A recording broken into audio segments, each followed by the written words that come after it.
Hello.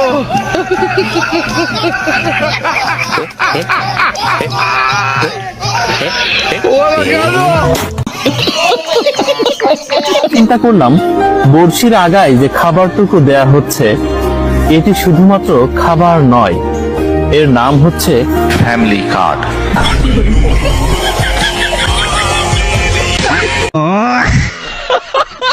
তো কেমন আছো তোমরা? আশা করি সবাই ভালো আছো। চলে আসলাম আরো একটি নতুন ভিডিও নিয়ে। আজকের ভিডিওতে থাকছে বাঙালিদের নির্বাচন ঘিরে ফানি ভিডিওগুলো। আর বাঙালির নির্বাচন মানেই অস্থির কর্মকাণ্ড, যেই কর্মকাণ্ড দেখে তোমরাও আসবে। তো বেশি কথা না বাড়িয়ে চলো আমরা ভিডিওতে চলে যাই। মেডিকেল থেকে টাকা তোলে কে তোলে? ভূতে তুলে। বার্ডে মেরে এখান থেকে টাকা তোলে কে? ভূতে তুলে। এগুলো তো ভূতে তুলে না, ওই ভূতটা হলো মির্জা আব্বাস। এবং আমি আমার নেতা কর্মীদের বলবো ধৈর্য ধারণ করেন, নো রিয়াকশন। 5 তারিখের পরে এই দুর্নীতির মামলা ওনার উঠে গেছে। উনি এখন বাংলাদেশের সবচেয়ে বড় আলেম আল্লামা মির্জা আব্বাস।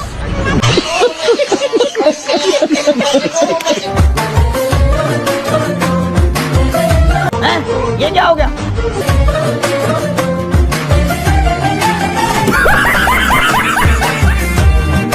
মনে হইতেছে খুবই সস্তা দামের এই ফুলের মালা কিনে নিয়ে আসছে, তাই তো ভেঙে গেছে। কি বলেন আপনারা?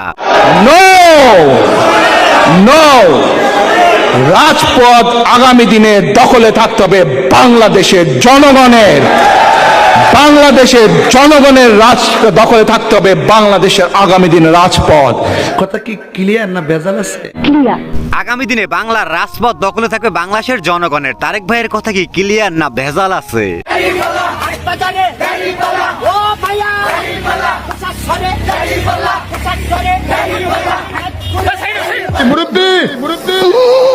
শুধু দাড়িপাল্লা আর দাড়িপাল্লা চালিয়ে যান চাচা আপনারা। শিশারে বুদ্ধি বানা না, তারেক জিয়া ঘোষণা দিছে ফ্যামিলি কার্ড দিব। চাচা আমার কিতা কইলো এটা? চাচার মনে হয় ফ্যামিলি কার্ডের দরকার নাই রে ভাই। রাখেন আপনার ফ্যামিলি কার্ড। আমার মায়ের ইজ্জতের বিনিময়ে কখনো এই ফ্যামিলি কার্ড হতে পারে না। আমাদের মায়ের জাতির মর্যাদা এবং নিরাপত্তা ইনশাআল্লাহ শতভাগ আমরা নিশ্চিত করব। এদিকে বিএনপি বলতেছে তারা ক্ষমতায় গেলে বাংলার ঘরে ঘরে ফ্যামিলি কার্ড দেবে, আর অন্যদিকে জামাতের এই শীর্ষ নেতা বলতেছে রাখেন আপনাদের ফ্যামিলি কার্ড, বাংলার মা বোনদের ইজ্জতের বিনিময়ে ফ্যামিলি কার্ডের দরকার নাই। দুই দলের মধ্যে দেখি বেশ ভালোই কামড়াকামড়ি চলতে আছে। যারা প্রশ্ন করবেন হয় আমাকে ভাইয়া বলতে পারেন অথবা আঙ্কেল বলতে পারেন, তবে আঙ্কেল ডাকতে শুনতে খুব একটা পছন্দ করবো না, ভাইয়া বললে ভালো লাগবে। আসলে ভাইয়া বললে সব ছেলেদের ভালো লাগে, কারণ ভাইয়া থেকে পরে ছাইয়ায় পরিণত হয়। একটু মজা করলাম আর কি।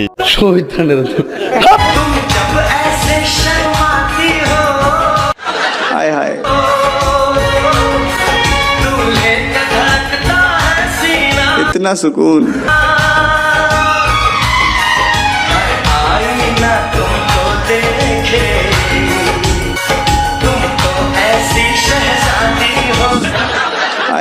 আসলে তার বয়স হইতে পারে কিন্তু তার রূপ সৌন্দর্য একটুও কমে নাই। কি বলেন আপনারা?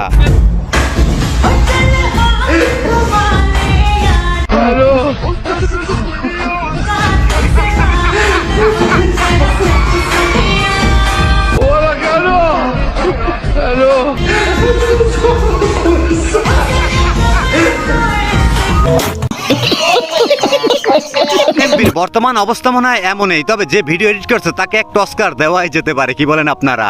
দেশের পরিস্থিতি ভালো না তো, বাড়ি বাড়ি জান্নাতের টিকিট ব্যস্ত আছে। মাথারা পুরো নষ্ট। ওয়াতলা নামাজ পড়ে কিতা করতাম যদি একটা ভোট দিলে যদি টিকিট ফেলা লাগে। মানে এটা কোনো কথা? বাংলাদেশে চলতেটা আছে কি রে ভাই? বাড়ি বাড়ি নাকি জান্নাতের টিকিট বেচতে আছে। যদি একটা ভোট দিয়ে জান্নাতের টিকিট পাওয়া যায় তাহলে নামাজ দিয়ে কি করবেন আর?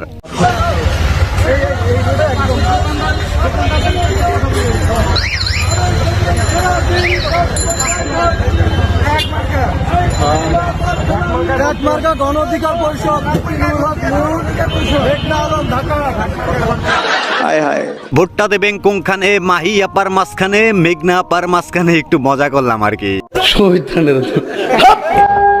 একটা ভোট চাই আপনাদের ঘরের মেয়ে হিসেবে, আপনাদের বাড়ির মেয়ে হিসেবে, আপনাদের পরিবারের একজন হিসেবে আপনাদের কাছে আমি একটা ভোট চাই। আপনাদের ঘরের মেয়ে হিসাবে আপা একটি ভোট চায়, আর যদি আপনারা তাকে ভোট না দেন তাহলে কিন্তু তার মাথা পুরাই গরম হয়ে যাবে। এইরকম দেখায় আপনাদের খোঁজ নেন,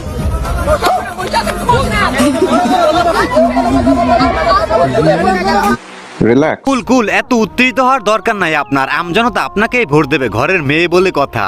ইসলামিক দৃষ্টিতে যেভাবে রাজনীতি করার লাগে ওইটাই হলো বিএনপি রাজনীতি। ইসলামের দৃষ্টিতে যেভাবে রাজনীতি করা দরকার বিএনপি ঠিক সেভাবেই করে। কি তার কথা আপনাদের বিশ্বাস হলো না? চলেন ভিডিও দেখা যাক।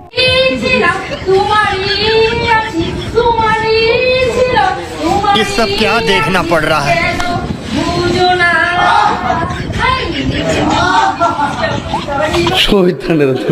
দেখছেন কতটা ইসলামের দৃষ্টিতে তারা রাজনীতি করে। তো যাই হোক, তাদেরকে নিয়ে আমি কিছু বলবো না। আপনারা কিছু বলতে চাইলে কমেন্টে জানিয়ে দিতে পারেন।